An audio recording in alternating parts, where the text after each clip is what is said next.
alalahanin natin na yung talata na binasa natin kanina ay hindi po tayo pinagbawalan ng Panginoon na huwag magkamit ng kayamanan.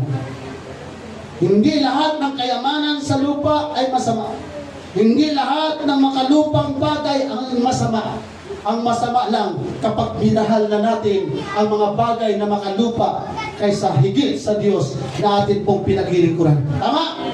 Lagi po nating iisipin ng Diyos. Kung walang Diyos na nagbigay sa atin ng sasakyan, wala tayong sasakyan. Kung walang Diyos na nagbigay sa atin ng bahay, wala tayong bahay. Kung walang Diyos na nagbigay sa atin ng trabaho, wala tayong trabaho. Salamat mga kapatid na ang Diyos ay gumagawa na hindi natin nakikita para suklihan yung mga bagay na ginagawa nating paglilingkod sa Kanya.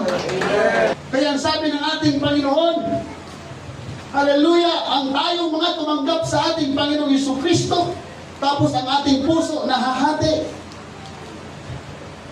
Delikado tayo. Mayroong kanta, sana dalawa ang puso ko.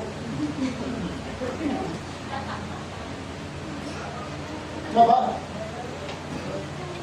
Sana dalawa ang puso ko, hindi na sana ganito. Kung sino sa kanila. Sa buhay Kristiyano mga kapatid, hindi pwedeng dalawa at nahahati ang ating puso. Amen? Hallelujah!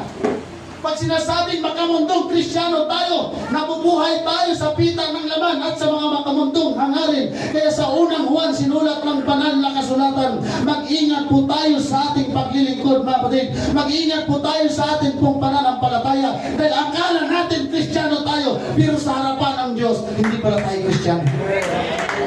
Sapagkat hindi po natin pwedeng pagsabayin ang pag-ibig sa Diyos at pag-ibig sa mga bagay na makasanlibutan. Amen? Amen.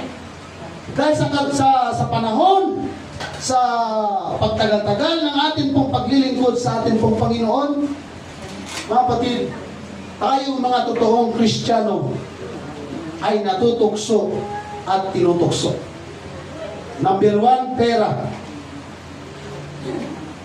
Number 1, tagumpay. Number 1, relasyon. At ang mahirap mga kapatid, yung mamili tayo.